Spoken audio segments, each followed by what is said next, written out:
नमस्कार दोस्तों, आज हमारे YouTube चैनल में आपका एक बार फिर स्वागत है। आज हम भारतीय संविधान के भाग 2 के बारे में चर्चा करेंगे। पहली वीडियो में हमने भाग 1 के बारे में चर्चा किया था, जिसमें हमने अनुच्छेद 1 से लेकर अनुच्छेद 4 तक चर्चा किया था। आज हम बात करेंगे भाग 2 के बारे में, जिसमें हम चर्चा करेंगे अनुच्छेद 5 से 11 के बारे में। जो कि भाग 2 है, अनुच्छेद संविधान का भाग 2 जो है उसमें नागरिकता के बारे में चर्चा किया गया है। तो आज हम इस वीडियो में चर्चा ये करेंगे कि जो नागरिकता है, भारत की नागरिकता कैसे मिलती है, भारत की नागरिकता कैसे, किस स्थितियों में आपकी नागरिकता समाप्त की जा सकती है, इन सब बातों को लेकर आज हम थोड़ा सा चर्चा करते हैं इस वीडियो में। और जिसको भी वीडियो पसंद आती है कृपया लाइक करें, कमेंट करें, सब्सक्राइब करें। तो अनुच्छेद जो 5 है, नागरिकता, पहले चर्चा कर लेते हैं हम नागरिकता के बारे में। नागरिकता है क्या है? दरअसल नागरिक जो होते हैं किसी भी देश में 3 प्रकार के लोग होते हैं। पहला वह होता है पर्सन। जो पहला जो होता है पर्सन का व्यक्ति, जो नागरिक होता है वह ऐसे व्यक्ति होते हैं जो विदेश से आए। कोई भी लोग जो होते हैं हमारे देश में, जैसे ताजमहल घूमने आ गया, वो साधारण तरीके से आया, घूम भाग के चला गया, वो साधारण नागरिक मतलब पर्सन के अंतर्गत आ जाते हैं। दूसरा सिटीजन कहलाता है। सिटीजन मतलब जो देश का जो नागरिक होता है, जैसे हमारे और आपके जैसे लोग जो हमारे देश में ही रह रहे हैं, जिनको हमारे देश की नागरिकता पहले से प्राप्त है, वो सिटीजन कहलाते हैं। और तीसरे जो लोग आते हैं वो माइनॉरिटी कहलाते हैं। माइनॉरिटी का मतलब होता है अल्पसंख्यक। अल्पसंख्यक वाले जो लोग होते हैं, अल्पसंख्यक जो होते हैं वो मुख्य रूप से 2 प्रकार से होते हैं, हो सकते हैं या तो भाषाई आधार पर या फिर धर्म के आधार पर। भाषाई आधार पर का मतलब होता है कुछ भाषाएं या कुछ भाषा ऐसी होती है जो बहुत ही कम लोग बोलते हैं, जिनका बोलचाल हमारे देश में बहुत कम लोग बोलते हैं, वह भाषाई आधार पर अल्पसंख्यक कहलाएंगे। और कुछ धार्मिक लोग जो होते हैं, कुछ विशेष धर्म के आधार पर जो लोग होते हैं, जो किसी विशेष धर्म को मानने वाले लोगों की संख्या बहुत ही कम होती है, वो धर्म के आधार पर मानने वाले जो लोग होते हैं वह अल्पसंख्यक कहलाते हैं। इस प्रकार से हमारे देश में 3 प्रकार के लोग होते हैं। एक बार फिर बताना चाहूंगा, एक पर्सन होते हैं जो विदेश से आए हुए लोग होते हैं, जो हमारे देश में आते हैं, जैसे ताजमहल है, कुतुब मीनार है, दिल्ली का लाल किला, इस प्रकार को जो केवल घूमने आते हैं, दर्शन किए और चले गए, वो पर्सन के अंतर्गत आते हैं। सिटीजन जो होते हैं, सिटीजन वो लोग होते हैं जैसे हमारे देश के नागरिक, साधारण जैसे हमारे और आपके जैसे लोग हैं। और तीसरा आता है माइनॉरिटी। माइनॉरिटी जो होते हैं अल्पसंख्यक जो लोग होते हैं। अल्पसंख्यक दो प्रकार के होते हैं, जैसे भाषाई आधार पर और धर्म के आधार पर। अब हम चर्चा करते हैं भाग 2 के अनुच्छेद 5 के बारे में। तो अनुच्छेद 5 क्या कहता है? अनुच्छेद 5 जो होता है, अनुच्छेद 5 कहता है संविधान के प्रारंभ में नागरिकता कैसे मिलती थी। अनुच्छेद जो 5 है, संविधान के प्रारंभ में नागरिकता, संविधान के प्रारंभ में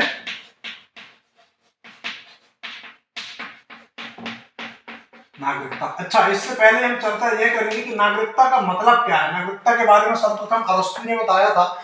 नागरिकता दरअसल एक प्रकार का एक वैलिड सर्टिफिकेट होता है। नागरिकता जो होता है एक विशेष प्रकार का अधिकार होता है जो देश अपने यहाँ रह रहे लोगों को एक सर्टिफिकेट के रूप में देता है, जो कि उस देश के लोगों को कानूनी आधार पर राजनीतिक अधिकार देता है, कानूनी अधिकार देता है, उस देश की राजनीति में वोट मतदान प्रदान करने का एक अधिकार प्रदान करता है और नौकरी करने का अधिकार प्रदान करता है। इस प्रकार का एक, जैसे कि आपका वोटर आईडी कार्ड होता है, वोटर आईडी कार्ड जो होता है आपकी नागरिकता का एक बहुत ही बड़ा प्रमाण होता है।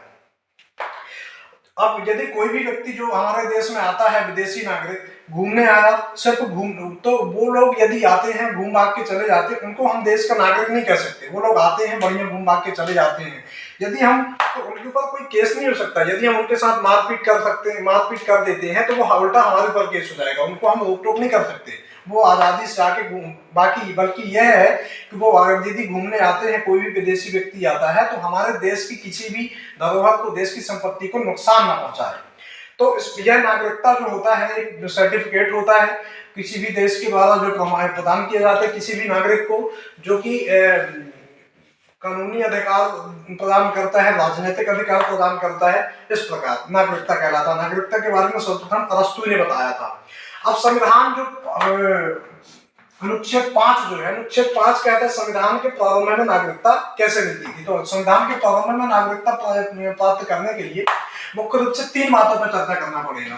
पहला जो पॉइंट था उसमें यह रहा था कि उसका जन्म, कोई भी व्यक्ति जिसका जन्म भारत में हुआ उसको भारत में हुआ हो। तो कोई भी व्यक्ति आता है, विदेश से आए हुए लोग आए भारत में, उनकी गर्भवती थी महिला, भारत हमारे घूमने आए लोग, इतने में उनको नागरिकता मिल गई। तो इस प्रकार का इसका जो है काफी विरोध भी किया गया है कि बाहर से आए कोई भी लोग घूमने आते हैं और उनको यदि जन्म यहाँ पर हो जाता तो उनको भारत के द्वारा सीधे नागरिकता मिल जाती थी। तो यह 26 जनवरी संविधान के लागू होने के पहले की बात थी। संविधान जो लागू हुआ था 26 जनवरी सन 1950 को लागू हुआ था। तो इसका काफी विरोध भी हुआ था, इसका विदेशी लोगों ने बहुत फायदा भी उठाया, सबसे ज्यादा पाकिस्तान के लोगों ने फायदा उठाया, आए घूमने भागने आए और यहाँ पे जन्म हो गया बच्चे का तो उसको नागरिकता मिल गई। तो और उसके बाद उन्होंने हमारे देश में काफी आतंकवादी गतिविधियों को वो किया है। जो दूसरा पॉइंट इसमें ये कहता है कि उसके माता या पिता का जन्म जो है भारत में हुआ हो। यदि कोई भी व्यक्ति है उसको नागरिकता मिलने के लिए उसका माता या पिता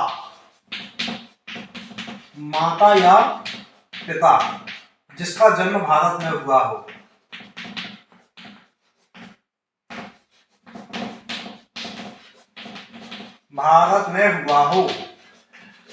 तो कहने का मतलब ये है कि कोई भी व्यक्ति जो है जिसके माता या पिता दो में से किसी भी एक व्यक्ति का, माता का या फिर पिता का, दोनों में से किसी एक का जन्म यदि भारत में हुआ है तो उसकी जो संतान होगी उसकी संतान को भारत की नागरिकता प्राप्त हो जाती थी। कहने का मतलब ये है कि जैसे हमारे देश के लोग हैं, अब मान लो जैसे बात करते हैं कनाडा में एक गदर पार्टी जो लाला हरदयाल थे वह हमारे देश के नागरिक थे। अब कनाडा में फ्रांसिस्को में उन्होंने एक पार्टी बनाई थी, गदर पार्टी, जो कि उन्होंने काफी आंदोलन में उनका काफी सहयोग रहा है।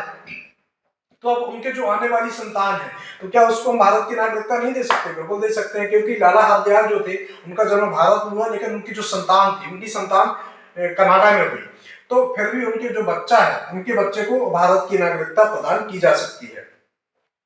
अब तीसरा पॉइंट ये जो है संविधान लागू होने से, तीसरा पॉइंट कहता है कि संविधान लागू होने से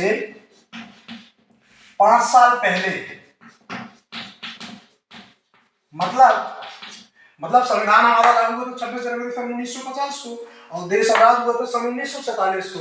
तो संविधान लागू होने के 5 साल पहले से यदि कोई व्यक्ति भारत में रह रहा है तो उसको स्वतः ही हम भारत की नागरिकता उसको मिल जाती थी। जैसे 1950 में देश आजाद हुआ, संविधान लागू हुआ था, और यदि वह 1945 से भारत में रह रहा है तो उसको स्वतः ही भारत की नागरिकता प्राप्त हो जाएगी। तो यह था अनुच्छेद 5। अनुच्छेद 5 में ये 3 बातें मुख्य रूप से लिखी गई थी नागरिकता प्राप्त करने के लिए। जैसे पहला यह तो उसका पहला था कि उसका जन्म भारत में हुआ, दूसरा उसका माता या पिता जिसका जन्म भारत में हुआ, तीसरा था संविधान लागू होने के 5 साल पहले से यदि वह भारत में रह रहा है तो उसको भारत की नागरिकता मिल सकती है। अब अनुच्छेद 6 की बात करते हैं।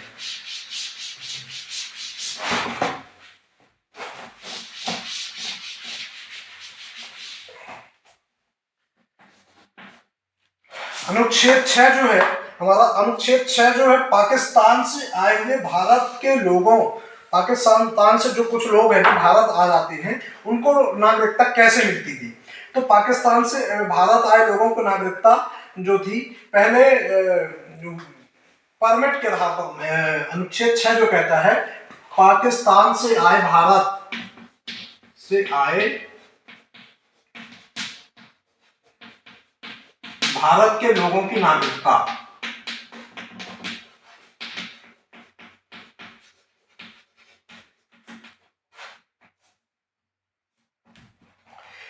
तो पाकिस्तान से आए जो भारत के लोगों की नागरिकता है उसके लिए सरकार के द्वारा एक परमिट नियम लागू किया गया।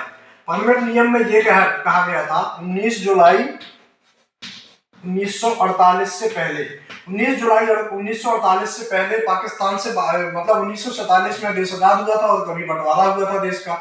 19 जुलाई 1948 से पहले तक ये था कि कोई भी पाकिस्तान से भारत आ जाता है तो उसको देश की नागरिकता प्रदान हो जाती थी। लेकिन ऐसे में हुआ ये कि पाकिस्तान से भारत में आने के बाद नागरिकता भी मिल गई और नागरिकता मिलने के बाद उन्होंने काफी आतंकवादी गतिविधियों को नुकसान किया है और देश की जो है काफी नुकसान पहुंचाया। जिसके बाद 19 जुलाई 1948 को शासन के द्वारा एक परमानेंट नियम बनाया गया कि पहले जो है, और दूसरा है 19 जुलाई 1948 के बाद।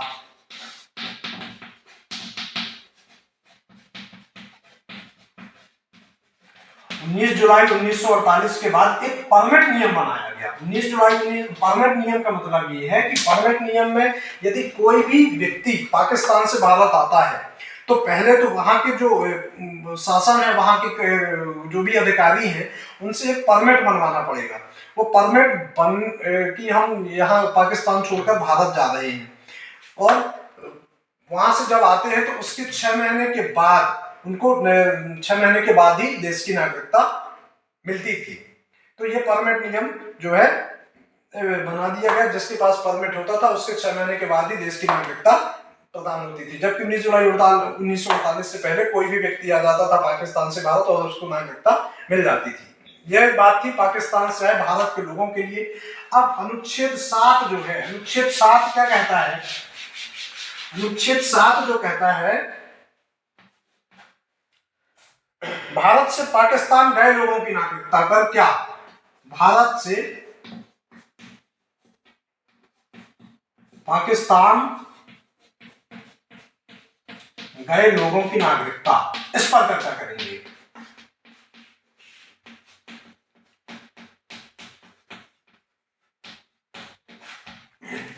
तो भारत से पाकिस्तान गए लोगों की नागरिकता, तो 1 मार्च 1947 आजादी के पहले की बात जो है, 1 मार्च 1947 आजादी के पहले यदि कोई व्यक्ति पाकिस्तान चला गया हो और पाकिस्तान, जैसे कि 1 मार्च 1947 के बाद ही देश क्या हुआ था, भारत और पाकिस्तान का विभाजन हुआ था, तो कुछ लोगों का जो है पहले से ही माहौल समझ में आने लगा था कि भारत और पाकिस्तान का बंटवारा होने वाला है। तो कुछ लोगों ने पहले से ही कट मार दिया, उन्होंने बोला हम पाकिस्तान चले जाते हैं, हमको भारत में रहना अच्छा नहीं लगता है, या भारत की संस्कृति हमको पसंद नहीं आएगी। अब जब वो पाकिस्तान पहले से चले गए, उसके बाद देश का बंटवारा हो गया तो वो पाकिस्तान के ही रह गए। उसके बाद जब पाकिस्तान का बंटवारा हो गया तो वहां पर काफी कट्टरवादी लोगों ने काफी अराजकता फैलाई, आतंकवादी गतिविधियों को बढ़ावा दिया, जिसके कारण लोग वहां पर परेशान होने लगे। इस अराजकता फैलने के कारण मारपीट होने लगी, खून खराबा। तो इसके कारण वहां से लोगों ने सोचा कि हम पाकिस्तान हमारे लिए लाभदायक नहीं है, तो वो पुनः भारत वापस आने की सोचा। जैसे कहने का मतलब, तो भारत में उनको कैसे नागरिकता मिलती है, तो हम क्या पाकिस्तान से ठीक है एक बार चले गए, वापस भारत आते हैं तो क्या हम उनको नागरिकता नहीं दे सकते? बिल्कुल दे सकते हैं। जैसे कहते हैं कि सुबह का गया यदि शाम को वापस लौट आता है तो उसको भूला हुआ नहीं कहते हैं। तो इसी प्रकार यदि अब पाकिस्तान आ तो गया, पाकिस्तान से भारत आने के बाद आ तो गया, लेकिन उसको आने के बाद भी उसको ऐसा नहीं है कि आप तुरंत आ गए और आपको तुरंत जो है नागरिकता दे दी जाएगी। उसके लिए पहले 6 महीने पहले से रजिस्ट्रेशन कराना पड़ता है। रजिस्ट्रेशन कराने के 6 माह के बाद ही आपको भारत की नागरिकता प्रदान की जाएगी। मतलब पहले तो आपका पूरा बायोडाटा निकाला जाएगा कि आप भारत आए हैं, लेकिन ऐसा तो नहीं कि कुछ गलत सोच के साथ आए हो, देश को नुकसान पहुंचाने के साथ हो। तो ये सारी चीजों की जांच होने के बाद ही आपको 6 माह के बाद, रजिस्ट्रेशन करवाने के 6 माह के बाद ही पाकिस्तान से आए लोगों को वापस नागरिकता प्रदान की जाती थी। अब बात करते हैं अनुच्छेद 8 की।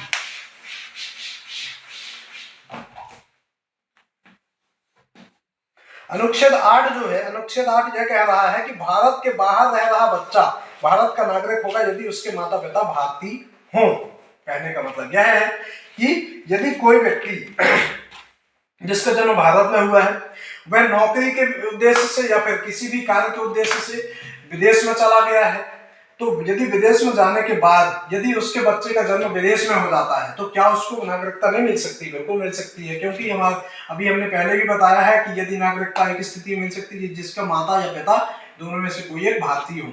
तो यदि आप बाहर गए हैं, किसी भी कारण से आपकी जो बच्चा है विदेश में जन्म ले लेता है, लेकिन उनके माता पिता जो है भारत के नागरिक रह चुके हैं, तो उस बच्चे को स्वतः ही भारत की नागरिकता मिल जाती है। भारत के बाहर रह रहे बच्चे के बारे भारत के बाहर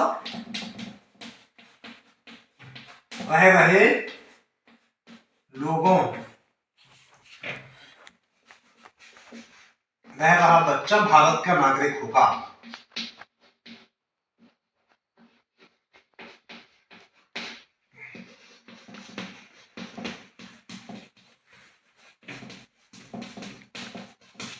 यह अनुच्छेद 8 कहता है कि भारत के बाहर यदि कोई बच्चा जो है मतलब माता पिता किसी नौकरी के उद्देश्य से या किसी भी कार्य के उद्देश्य से विदेश चले जाते हैं, यदि वहां पर उनका बच्चा जन्म ले लेता है तो उसको उस बच्चे को स्वतः ही भारत की नागरिकता मिल जाती है। यह अनुच्छेद 8 था। अब अगला अनुच्छेद है अनुच्छेद 9, उसके बारे में भी थोड़ा चर्चा कर सकते हैं। अनुच्छेद 9 क्या कहता है? अनुच्छेद 9 जो है, विदेशी नागरिकता लेने पर भारत की नागरिकता किसी भी व्यक्ति की स्वतः ही समाप्त हो जाएगी। विदेशी नागरिकता लेने पर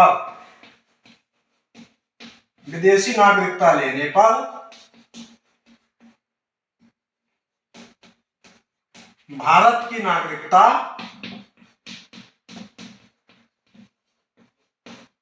समाप्त हो जाएगी यदि कोई भी व्यक्ति भारत की नागरिकता उसके पास पहले से है और वह बिना बताए भारत से विदेश चला गया, जाकर वहां पर विदेश की नागरिकता ले लेता है, तो बाद में देश को पता चलता है तो भारत की नागरिकता उसकी अपने आप ही समाप्त कर दी जाएगी। यह अनुच्छेद 9 है। अब अगला अनुच्छेद जो है अनुच्छेद 10। अनुच्छेद 10 जो है थोड़ा सा इंपॉर्टेंट है, इस पर हम थोड़ा ज्यादा चर्चा कर सकते हैं। अनुच्छेद 10 क्या कहता है? अनुच्छेद 10 जो है, नागरिकता का बना रहना जब तक कोई अन्यथा कार्य ना करे। कहने का मतलब यह है कि कोई भी व्यक्ति की नागरिकता ऐसे ही समाप्त नहीं हो जाती यदि वह व्यक्ति देश में रहने के बाद कुछ देशद्रोह करता है या संसद के द्वारा बनाए गए नियम कानून का उल्लंघन करता है या फिर भारत में रहने के बाद पाकिस्तान या चाइना के नारे लगाता है तो उसकी नागरिकता जो होती है तभी उसकी नागरिकता समाप्त की जाएगी। अन्यथा नागरिकता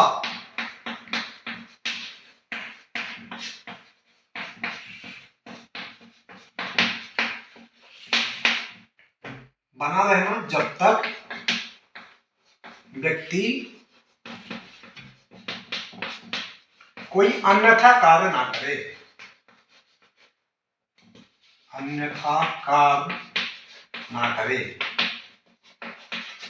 मतलब कोई भी व्यक्ति जो है नागरिकता समाप्त करने के लिए यदि वह देश में रहने के बाद पाकिस्तान के नारे लगाता है, चाइना के नारे लगाता है, देशद्रोह करता है, संसद के द्वारा बनाए गए कानूनों का उल्लंघन करता है, तो इस स्थिति में उस व्यक्ति की नागरिकता समाप्त की जा सकती है। यह अनुच्छेद हमारा 10 कहता है। और जो हम नागरिकता की बात करते हैं तो नागरिकता संसद के द्वारा गृह मंत्रालय के द्वारा बनाया जाता है। किसी भी देश की नागरिकता का जो अधिनियम है, नागरिकता से संबंधित कोई भी निर्णय जो होते हैं, हमारे संसद के द्वारा गृह मंत्रालय को पास यह अधिकार प्रदान किया जाता है। अनुच्छेद 10। अब अगला जो है अनुच्छेद हमारा अनुच्छेद 11। अच्छा, अनुच्छेद जो 10 है इसमें यदि ऐसा नहीं लिखा होता, नागरिकता समाप्त करने के कुछ नियम नहीं लिखे होते, तो होता ये कि जो बीजेपी वाले हैं वह तो सारी जितनी भी विपक्षी पार्टियां सारे के सारे लोगों की नागरिकता समाप्त कर देता और पार्टी अकेले बचती। और जब पार्टी अकेले बचती तो घोड़ में जब रेस में जब कोई घोड़ा अकेले दौड़ता तो जीतता तो अकेला घोड़ा ही है। इसलिए ये सारी चीजें कोई भी विपक्षी पार्टी जो इन चीजों का फायदा न उठाए, इसलिए इन चीजों को मुख्य रूप से लिखा गया है। नहीं तो ऐसा होता कि कांग्रेस की सारी नागरिकता खत्म हो जाती, राहुल गांधी की नागरिकता खत्म हो जाती, कांग्रेस पार्टी खत्म हो जाती, बीजेपी पार्टी बस रहती, अकेला घोड़ा दौड़ता और अकेला जीतता। अनुच्छेद 11। अनुच्छेद 11 क्या कहता है? अनुच्छेद 11 जो है, नागरिकता का जो कानून है, नागरिकता का कानून बनाने का अधिकार, नागरिकता का कानून बनाने का अधिकार केवल संसद के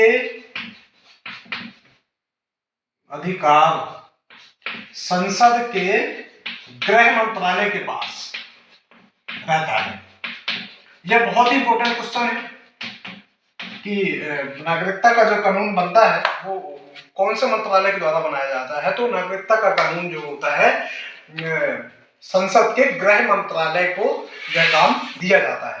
यह थे अनुच्छेद भाग 2 अनुच्छेद 5 से 11 के बारे में अभी तक हमने चर्चा किया। अब थोड़ा सा चर्चा करते हैं हम नागरिकता अधिनियम क्या है।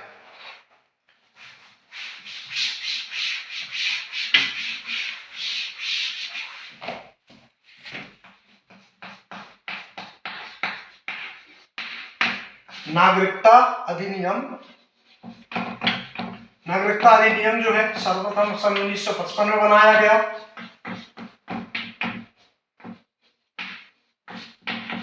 नागरिकता अधिनियम जो है सन 1955 में बनाया गया।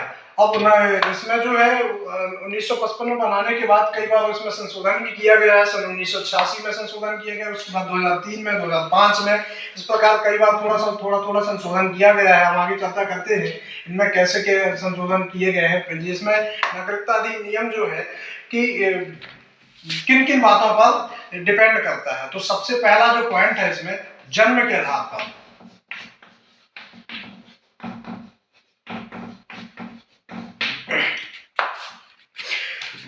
जन्म के आधार पर हुआ यह था कि कोई भी बच्चा यदि विदेश से भारत आता है और उस बच्चे का जन्म केवल भारत में हो जाता है जन्म के आधार पर, मतलब कोई भी व्यक्ति जो है, कोई भी युगल पति या पत्नी जोड़ा, कोई भी लड़के या लड़कियां यदि भारत घूमने आते हैं, विदेश का हो चाहे देश का हो, यदि भारत में उस बच्चे का जन्म बस होता है, सन 1955 की बात है। तो सन जब नागरिकता अधिनियम बनाया गया था तो उस समय ये था जन्म के आधार पर ही नागरिकता प्रदान कर दी जाती थी। यदि भारत में कोई व्यक्ति घूमने आता है और भारत में उस बच्चे का जन्म हो बस गया तो उतने में उस बच्चे को भारत की नागरिकता मिल जाती थी। फिर बाद में इसका लोगों ने काफी विरोध किया क्योंकि लोगों ने इसका बहुत फायदा उठाया है। तो 31 साल के बाद सन 1986 में सरकार की नींद खुलती है। 1986 में इस पर संशोधन किया गया क्योंकि इसका लोगों ने बहुत फायदा उठाया और इसी फायदे उठाने के कारण ही आज हमारी जो जनसंख्या है चाइना के पीछे छोड़ रही है। आज हम जनसंख्या के मामले में चाइना को भी पीछे छोड़ चुके हैं।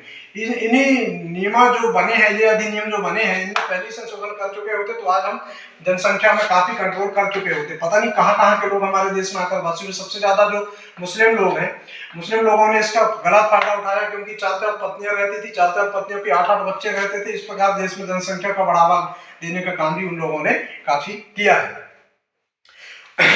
उसके बाद इसमें सन 1986 में संशोधन किया गया। उसमें 1986 में संशोधन किया गया तो उसमें यह बताया गया कि माता या पिता दो में से कोई एक वैलिड होना चाहिए। माता या पिता दो में से कोई भी एक व्यक्ति जो होता है, भारत की नागरिकता उसके पास पहले से होना चाहिए।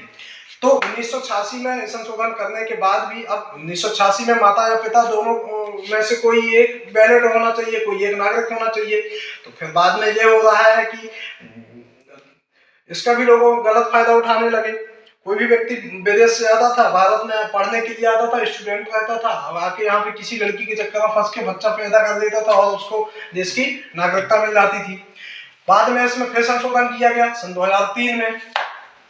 उसमें फिर संशोधन करने के बाद ये बताया गया कि माता या पिता दोनों में से दोनों के जो डॉक्यूमेंट, दोनों की नागरिकता भारत की होनी चाहिए और वैलिड तरीके से होनी चाहिए। तो ये था जन्म के आधार पर नागरिकता। दूसरा था वंश के आधार पर।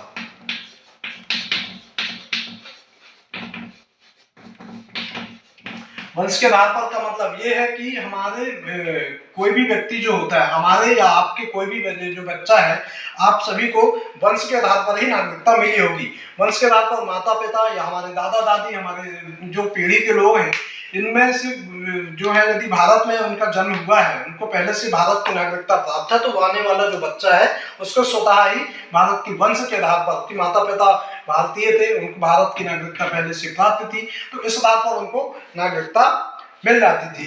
कहने का मतलब ये है कि जैसे कैटरीना कैफ है और सैफ अली खान, तो इनका जो बच्चा हुआ था जिसका नाम तैमूर अली खान है, इसका जन्म जो हुआ था विदेश में हुआ था। ये लोग बाहर घूमने गए थे या फिर फिल्म शूटिंग में किसी भी काम से गए रहे होंगे, तो इनका जो बच्चा तैमूर अली खान, उसका जन्म विदेश में हो गया। लेकिन क्या विदेश में हो तो उसको बच्चे को भारत की नागरिकता तो अपने स्वतः मिल गई, क्योंकि वंश के बाद उसके माता या पिता दोनों भारत के नागरिक रहे हैं पहले से।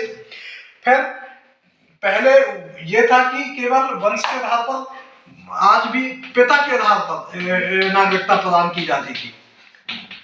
पहले पिता के आधार पर भी नागरिकता, कहने का मतलब यदि ये है कि दोनों माता या पिता दो में से किसी का यदि पिता भारत का नागरिक है तभी उसको भारत की नागरिकता मिलेगी, और यदि माता भारत की नागरिक है और पिता विदेशी है तो उसको, उस बच्चे को भारत का नागरिकता नहीं मिल पाएगी।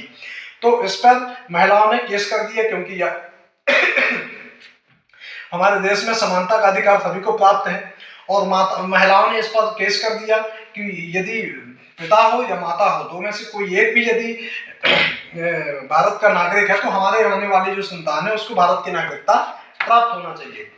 तो जैसे कि सानिया मिर्जा है, सानिया मिर्जा ने तो विदेश में शादी किया था, पाकिस्तान का जो क्रिकेटर है शोएब मलिक, उससे उन्होंने शादी किया था, तब उसके जो आने वाला संतान होगी तो क्या उसको भारत की नागरिकता नहीं दे सकते, जबकि सानिया मिर्जा के पास तो पहले से भारत की नागरिकता है और शोएब मलिक के पास पाकिस्तान की नागरिकता है। तो सुप्रीम कोर्ट में ये केस लगाया गया था कि ये भेदभाव जो महिलाओं के साथ हो रहा है ये नहीं होना चाहिए। तो फिर बाद में सुप्रीम कोर्ट ने इस पर के जो है आदेश दिया कि माता या पिता दो में से कोई यदि पहले से भारत का नागरिक है तो उसके आने वाला जो बच्चा है उसको भारत की नागरिकता मिल सकती है। तो इसी प्रकार सानिया मिर्जा का जब भी कोई बच्चा होता है तो उसको भारत की नागरिकता स्वतः ही मिल जाएगी। तीसरा है आपका पंजीकरण के आधार पर। पंजीकरण का मतलब क्या होता है? पंजीकरण का मतलब ये होता है कि विदेश से आए कोई भी व्यक्ति, जैसे ताजमहल घूमने आता है, ताजमहल घूमने आए, अब उनको भारत अच्छा लगने लगा, भारत में रहने लगे, तो उनको भी भारत की नागरिकता किस आधार पर मिलेगी? तो यदि उनको नागरिकता मिलने के लिए या तो 7 वर्ष से निवासरत, मतलब वो लगातार 7 वर्ष निवास कर चुका होगा,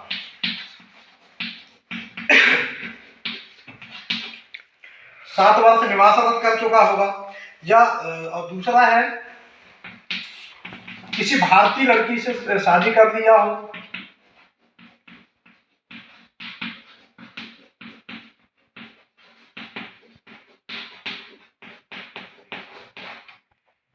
तो पंजीकरण के आधार पर यदि कोई व्यक्ति बाहर से घूमने आता है, 7 वर्ष रहने के बाद यदि उसको देश अच्छा लगने लगता है तो उसको जो है 7 वर्ष रहने के बाद उसको पंजीकरण के 7 वर्ष रहने के बाद यदि रहता है तो उसको देश की नागरिकता मिल जाएगी।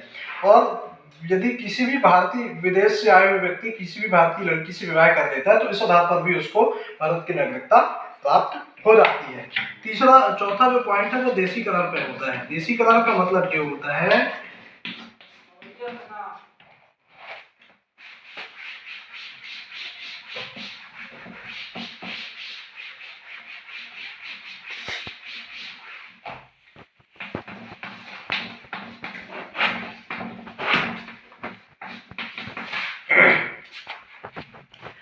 देशीकरण में विदेश से आए व्यक्ति कला या विज्ञान में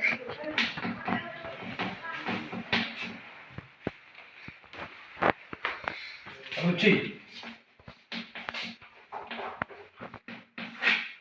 दूसरा पॉइंट जो है 22 भाषाओं में से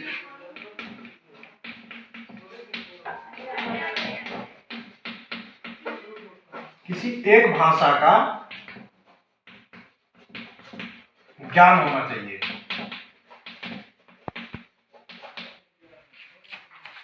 विदेश से कोई व्यक्ति आता है, भारत में पहले से रह रहा है, 7 वर्ष में रहने के बाद भी यदि उसकी कला या विज्ञान दो में से किसी एक में भी यदि उसकी अच्छी रुचि या अच्छी पकड़ है, या फिर 22 भारतीय भाषाओं में से किसी एक भाषा का अच्छा जानकार हो चुका होगा, इस स्थिति में उस व्यक्ति को भारत की नागरिकता यदि वह चाहता है तो उसको मिल सकती है। यदि वह उसका पहले रिकॉर्ड चेक किया जाएगा कि विदेशद्रोह या देश को नुकसान पहुंचाने से संबंधित कोई गतिविधियां तो नहीं करता है।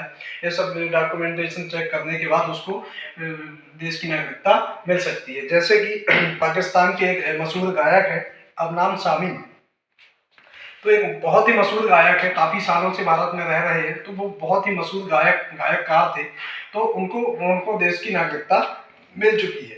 तो कला या विज्ञान में कोई रुचि हो, 22 भारतीय भाषाओं में किसी एक भारतीय भाषा का ज्ञान होना चाहिए। और अगला जो लास्ट अंतिम पॉइंट है, अर्जित भूमि। अर्जित भूमि का मतलब यह है कि यदि कोई भी राज्य, हम विदेश से कोई भी राज्य, विदेशों से या विदेश का कोई भी भाग, बड़ा भूभाग या विदेश की पब्लिक जो होती है हमारे देश में शामिल हो गई।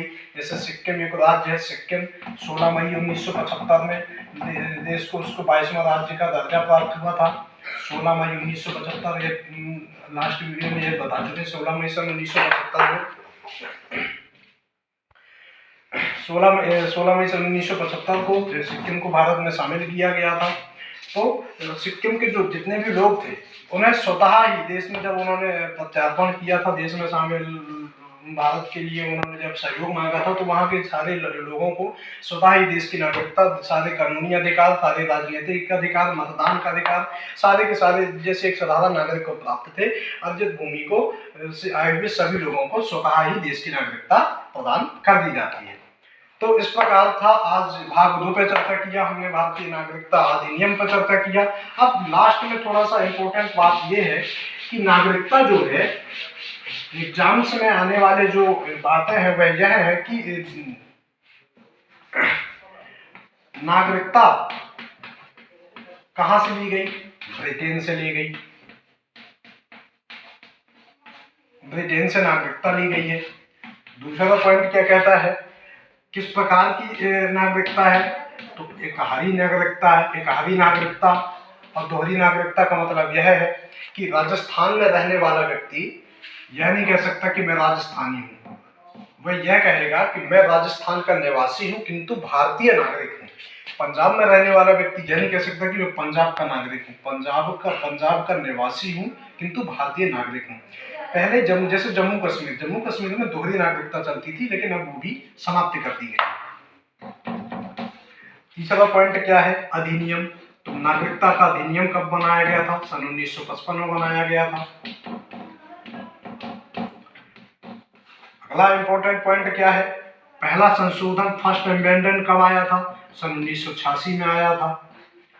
पहला भारत नागरिकता अधिनियम में संशोधन कब किया गया था? सन 1986 में किया गया था। पांचवा जो जानने वाली चीजें हैं वो क्या है? प्राप्ति की विधि है। तो प्राप्ति की विधियां 5 है। 5 प्रकार से आप नागरिकता प्राप्त कर सकते हैं। अभी हमने नागरिकता अधिनियम में चर्चा किया है। जन्म के आधार पर, वंश के आधार पर, अर्जित भूमि। कौन से मंत्रालय को कानून बनाने का अधिकार होता है? गृह मंत्रालय को।